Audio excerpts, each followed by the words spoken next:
All right, everybody, it is Steve, the Rogue Scholar.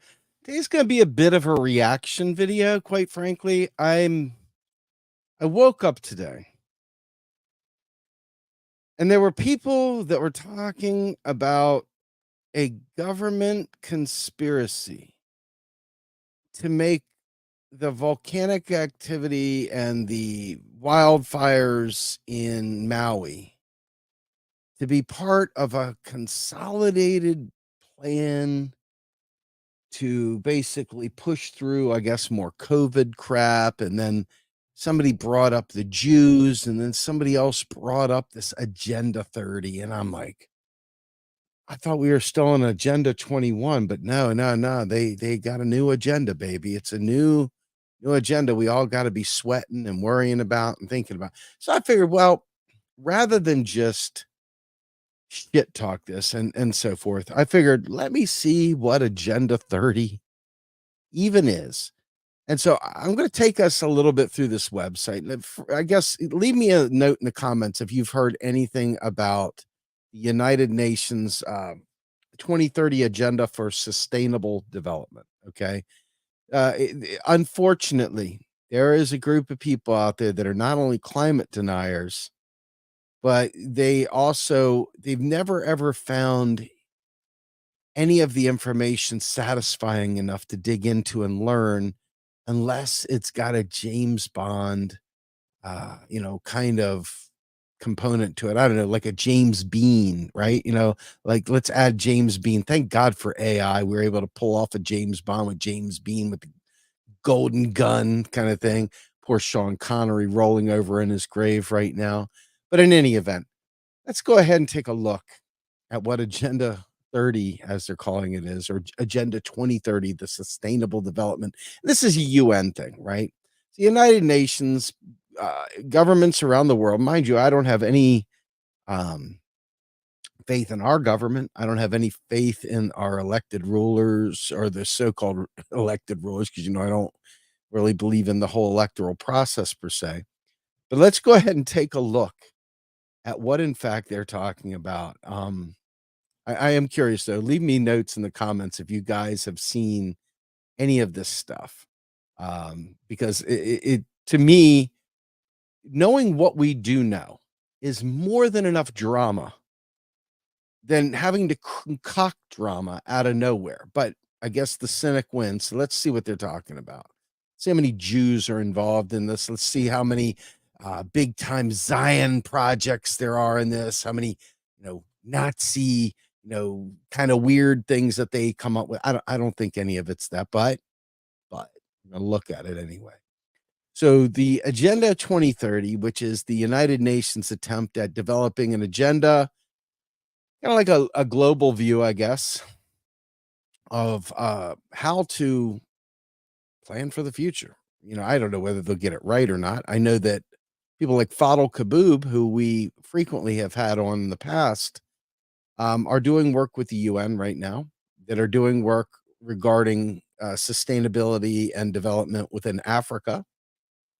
So I'm really loath to be overly skeptical, but I want to see what this is before I just throw it out of hand. So let's see what the preamble is. The preamble says the agenda is a plan of action for people, planet, and prosperity. It also seeks to strengthen universal peace and larger freedom.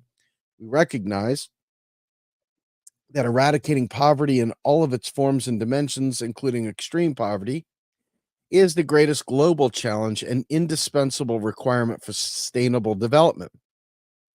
All countries and all stakeholders acting in collaborative partnership will implement this plan. We're resolved to free the human race from the tyranny of poverty and want to heal and secure our planet. We're determined to take the bold and transformative steps which are urgently needed to shift the world onto a sustainable and resilient path. As we embark on this collective journey, we pledge that no one will be left behind. The 17 sustainable development goals and 169, and we are not going through 169 targets. Let me just tell you, 169 targets, which we are facing today, will demonstrate the scale and ambition of this new universal agenda. They seek to build on the Millennium Development Goals and complete what they did not achieve. They seek to realize the human rights for all and to achieve gender equality and the empowerment of all women and girls. They're integrated and indivisible and balance the three dimensions of sustainable development: economic, social, and environmental. Very interested in seeing what this is. And if this is all about capitalism and so forth, you know, this is a bunch of idiots, maybe. We'll see. Let's see if it's got some teeth to it. Let's see if it matters. They say, people, we are determined to end poverty and hunger in all their forms and dimensions, and to ensure all human beings can fulfill the potential and dignity and equality in a healthy environment. Pretty generic, pretty much straight off of a fortune cookie. Planet, we are determined to protect the planet from degradation, including through sustainable consumption and production, sustainably managing its natural resources, and taking urgent action on climate change so that it can support the needs of the present and the future generations. Prosperity, we are determined to ensure that all human beings can enjoy prosperous and fulfilling lives, and that economic and social technological progress occurs in harmony with nature. Peace, we are determined to foster peaceful, just, and inclusive societies which are free from fear and violence. There can be no sustainable development without peace, and no peace without sustainable development. Well, my God, I wonder what the US is thinking. They probably already rejected this, huh?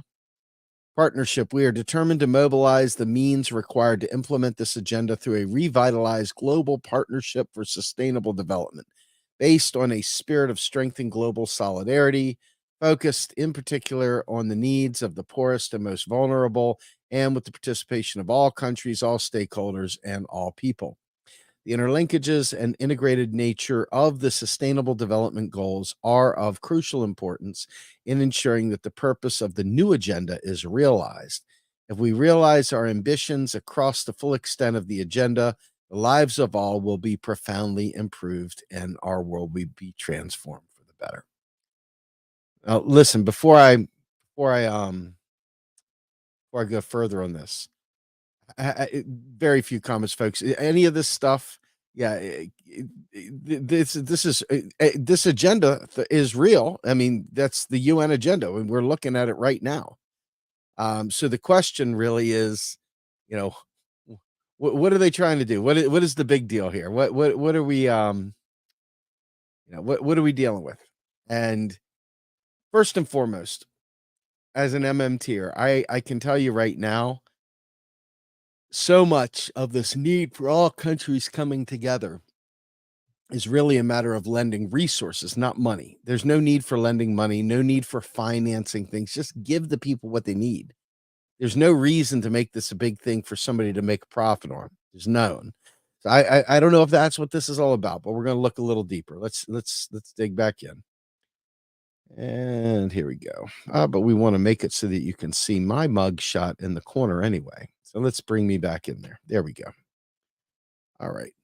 So, declaration, introduction. We, the heads of government and high representatives, meeting at the United Nations headquarters in New York from 25th to the 27th of September 2015. Look, 2015, man. This is going all the way back to 2015. As the organization celebrates its 70th anniversary, have decided today on a new global sustainable development goals. On behalf of the peoples we serve, we have adopted a historic decision on comprehensive, far reaching, and people centered set of universal and transformative goals and targets. We commit, you know what, rather than reading all this, and this is good, you can here, I'll put this into the chat for you guys to look at on your own time because it's just a little insane for me to try to read all that while doing this. Take 2 seconds and boom, there we go. All right, so there's the 2030 agenda. There's another thing, which is the goals. And this is probably easier. It's 17 goals. So let's just go through the 17 goals. Hey, what is this? The Stephen Douglas Grumbine Summit. Oh, I'm sorry. Let's see what the sustainable development goals are. Come on now.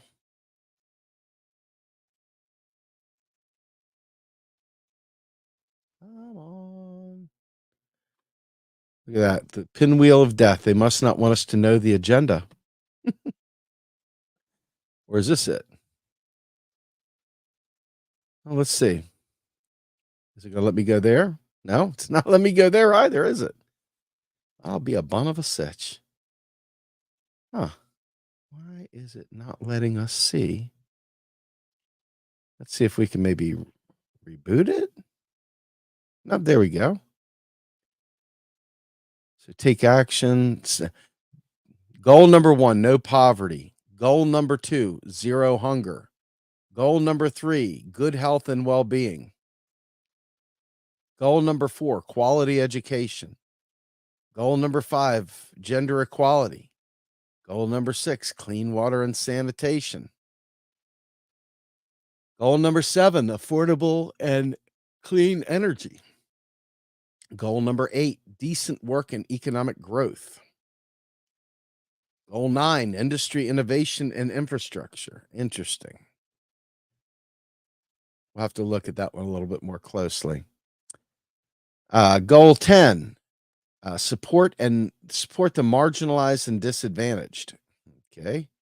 Goal 11, bike, walk, or use public transportation. Goal 12, recycle paper, plastic, glass, and aluminum. Goal 13, climate action. Goal 14, life below water. Goal 15, life on land. Goal 16, peace, justice, and strong institutions. I'm interested because they're talking about this.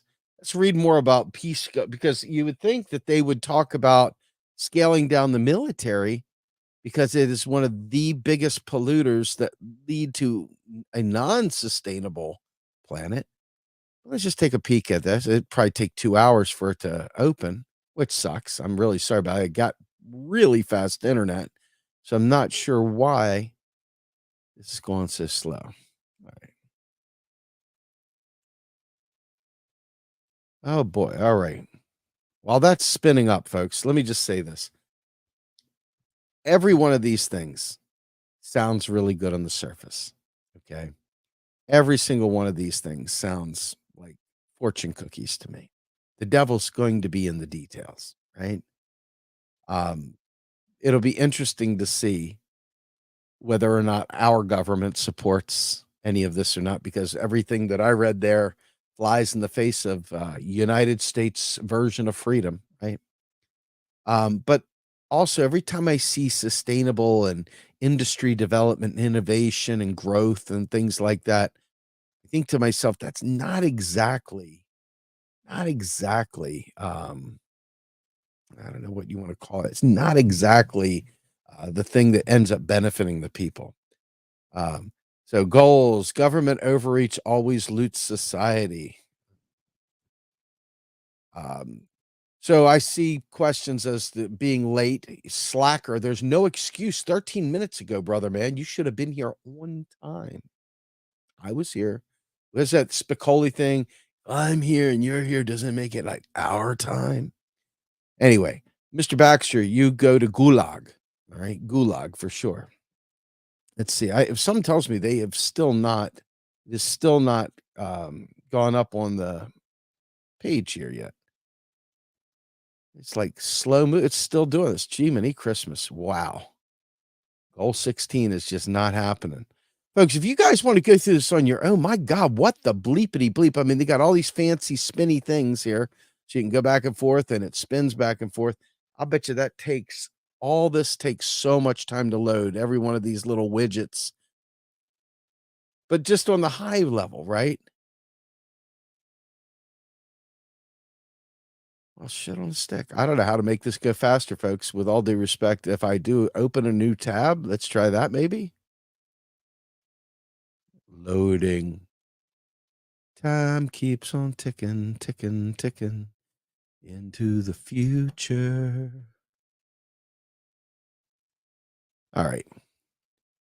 These guys must not want you to read much about it. Oh, whoa, hey, there we go. Goal 16. Goodness gracious, that took forever. Let's go ahead through it though. Goal 16 is about promoting peaceful and inclusive societies, providing access to justice for all, and building effective, accountable, and inclusive institutions at all levels. Are they just talking about ending the police? Are they talking about doing away with private property? What are they talking about here? However, an ongoing and new violent conflicts around the world are derailing the global path to peace and achievement of Goal 16. Alarmingly, the year 2022 witnessed more than a 50% increase in conflict related civilian deaths, the first since the adoption of Agenda 2030, largely due to the war in Ukraine. Okay. High levels of armed violence and insecurity have a destructive impact on the country's development, while sexual violence, crime, exploitation, and torture are prevalent. Where there is conflict or no rule of law, and countries must take measures to protect those who are most at risk. Governments, civil society, and communities need to work together to find lasting solutions to conflict and insecurity.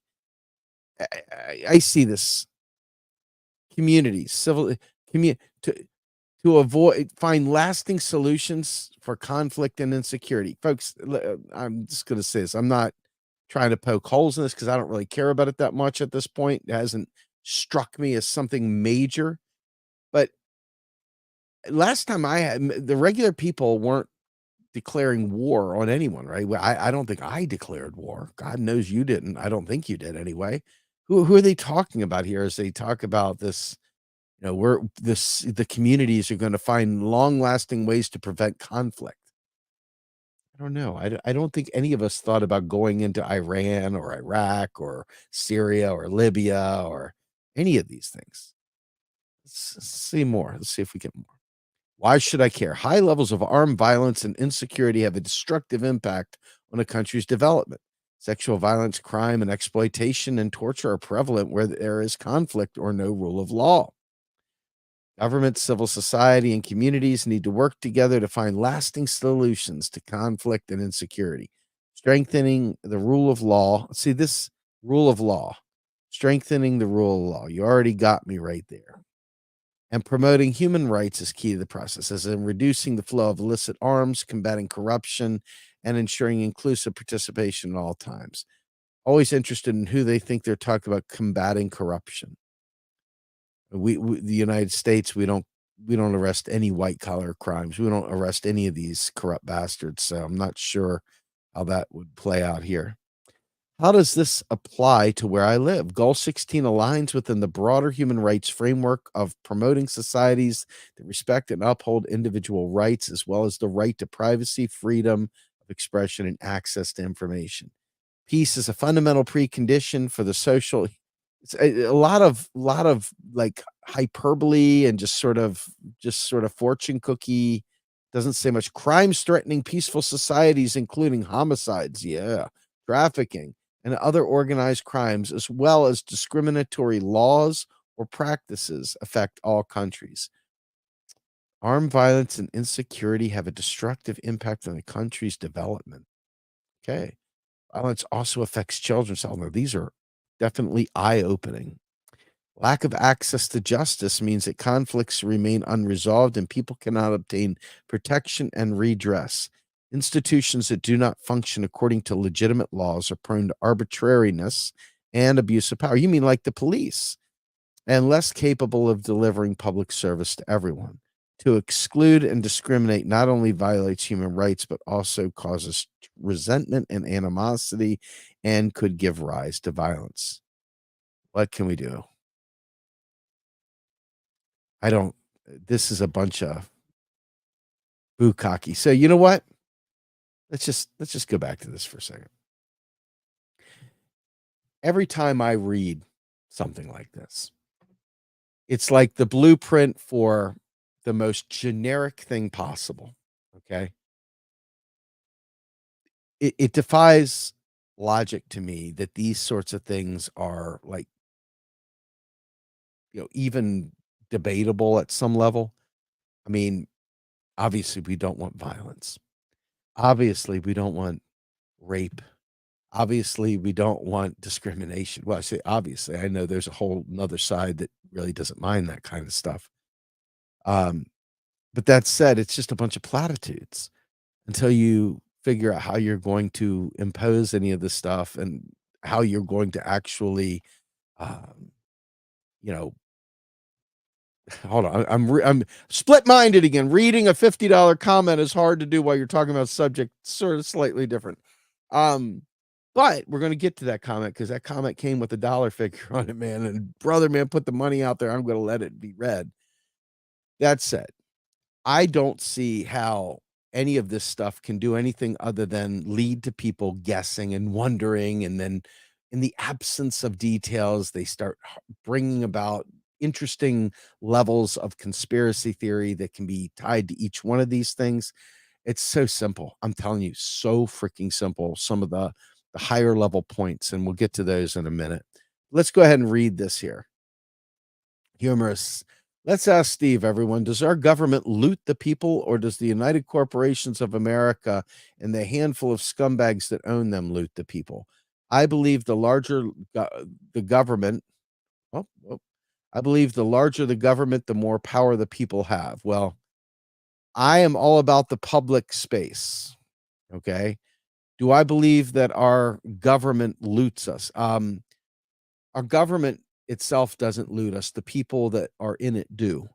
And I believe that government is kind of a neutral thing. Government of the people is a neutral thing. It's all about who's in charge and what laws they operate within, what rules, what structure, what beliefs, what framework for governance they have. But the people in power are definitely captured. This government that we have is definitely captured. There's no question about it. And you can see by just follow the money. Where does the money go? But this is not some big new thing, right? This is not some big new thing. This is something that going back to the dawn of time when people broke free from feudalism, if you will, to capitalism. Some would say a necessary stage before you would get to socialism, etc.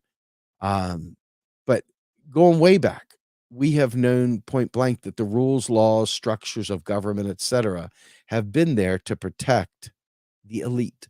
And there's always been serious class divisions going way back to the Roman Empire and before. We had the people, those who prayed, those who fought, and those who worked. Those were your three primary classes. And then, of course, you had the merchant group that became the fourth class of people. But going back then, it was like those who prayed for everybody. So that was their job.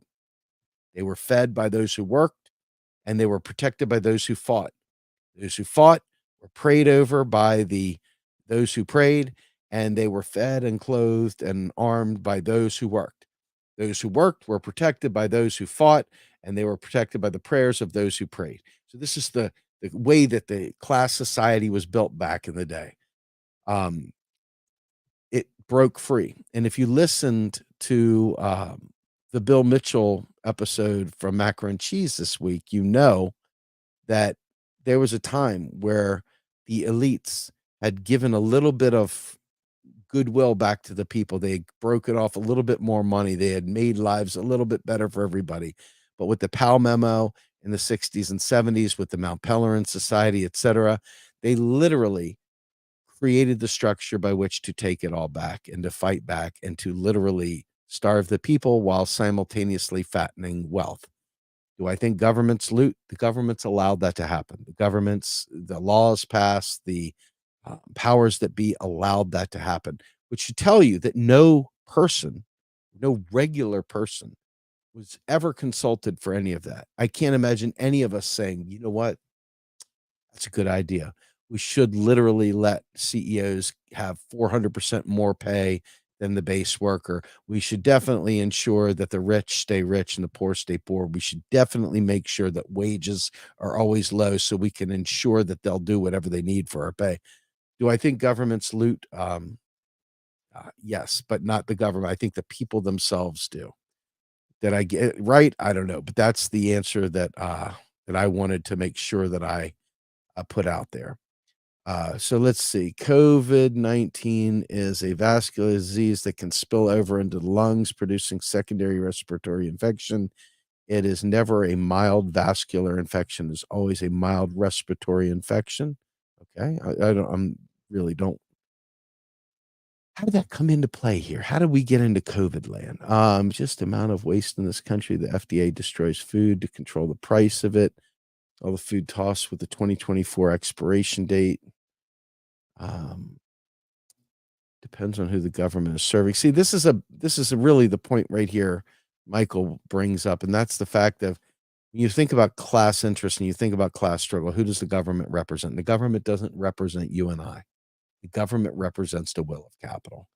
So I'm always skeptical when I see things like this government, this Agenda 2030. I don't think it's some vast conspiracy. I think in other news, rich people got together in a room without you and I and came up with some plans. Okay. I think that is what makes up most of the world right now is rich people sitting in rooms deciding how the world is going to be without caring about whether people think, it's a good idea or not. I don't think they give a shit what we think. So in that sense, it's, oh my God. What's worse, and I think what is more frightening is the economics that these groups, talk about. Folks like Fado Kaboub, I know are MMT informed and are absolutely for building up the social side of the world to really make sure that people have a say. I know that the MMT community as a whole is in that camp. I don't believe the vast majority of those people that are at these things are MMTers, number one.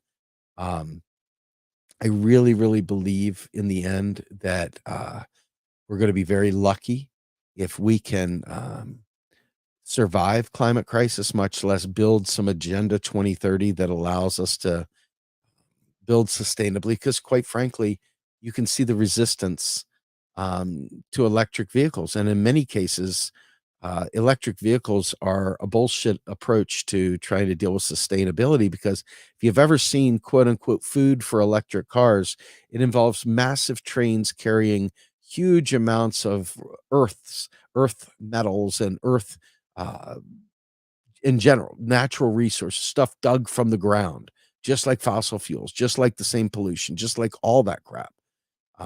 You're dealing with a group of sociopaths that want to maintain at all costs the illusion that somehow or another individuals can lead these opulent lives without any kind of impact on anyone. So the $90,000 electric vehicle is in no way, shape, or form sustainable. The good news is that I did see mass transit and I did see kind of public transportation, um, but I saw no mention of scaling down the military. I was looking. That's the one thing I did look for is like out of all this shit, if you want to find out, but instead, no, they talked about really, really ramping up law and order. So when I think about law and order, I think to myself, we've talked to abolitionists, police abolitionists that we support heavily, and I think of police abolition as a core component of moving forward, which is hard to imagine because we have no socialist world. We live in a very, very strict right wing capitalist world. We do not live in a place in this world anywhere really that is for the people. And so these kind of goals and stuff like that are antithetical to the overarching economic system that they want to put on us, which is just more capitalism. I don't know how you can, in any way, shape, or form, um, it's a word I'm looking for. I don't know how you can say with any kind of, you know, concern for the well-being of society that this kind of approach, um, capitalism is a disease. It's a cancer, and it literally focuses on all the wrong things.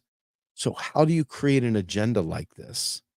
Expect it to transform society, expect it to do anything when you are in fact not eliminating capitalism, when you are not in fact scaling down the military, when you're not in fact doing any of the things that really genuinely make the lives of people better. I mean, for all the talk we have in this country about, the right wing is okay, the left wing's okay. Why are we, not why aren't we focusing on the one bird because it's two wings and blah blah, whatever crap people say when they try to make excuses for fascism. Democrats are fascists too. Let's be clear. Neoliberalism is fascism. It's proto-fascism. So there is no good guys in that space whatsoever. There's no good guys to look at and say, there's the model.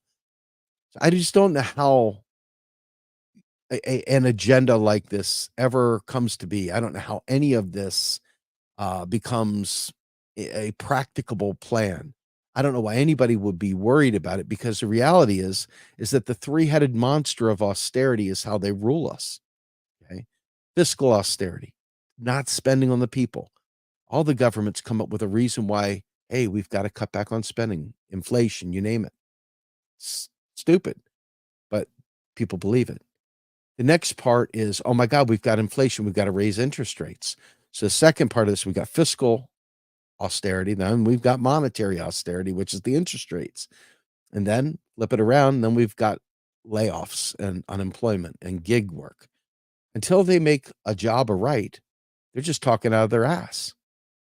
Until they literally make sure that people have their basic needs met, not universal basic income. Jesus Christ. When will people ever learn about that shit? When will people ever learn? The people need the goods and services. The money is only good if the things are there for purchase. But if they're not there for purchase and they don't have the power to negotiate because they're just an individual, then what good is it? What good is it?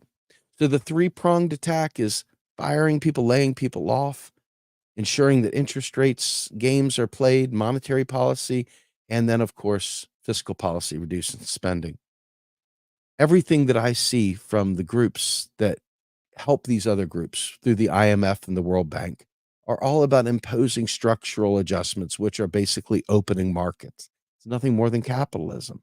I'd be very interested if any of this says we're going to end capitalism. I didn't see anything there. Now, it doesn't mean it's not there, but I don't believe it's there.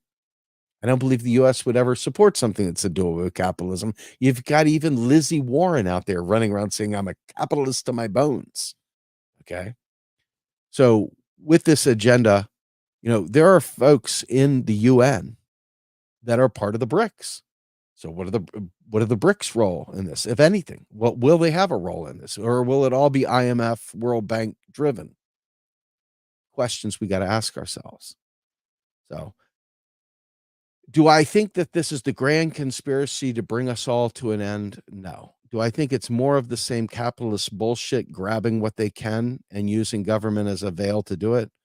It certainly has the potential to be that, because I don't see anything there saying otherwise. Anyway, that said, this is going to be a short one today, because these conspiracy kind of theories, they tend to be somebody hears something they don't like and they overlay that with a bunch of stories. I mean, to believe that the US manufactured the fires in Maui to bring about some ability to overlook COVID takes a special person to think that stuff up. It takes a super special person to think that stuff up. The reality is that austerity is plenty murder enough. These types of things to come up with those, just like, I just keep wondering what a person has to be made of to think that way, to come up with that shit. And it's just a shame. Anyway, with that, I am Steve Grumbine. Sorry we couldn't go through more of this. The freaking site is slower than freaking a snail. But lo and behold, and by the way, Cynthia McKinney was out there the other day, another one of the people that talk this shit. And she was basically talking about, once again, the Jews. She was at a conference talking about, we got to attack the Jews. And it's like, Jesus Christ. And it's just amazing to me to see this stuff. I mean, I'm an anti-Zionist all the way, pro-Palestine, you name it. And to see people like that still talking about, like, the Jews, it's just, wow. They live and die on the Rothschild conspiracy. Still. Tragic. Anyway. I am Steve Grumbine. I am the Rogue Scholar, and I appreciate y'all joining me today. I'm out.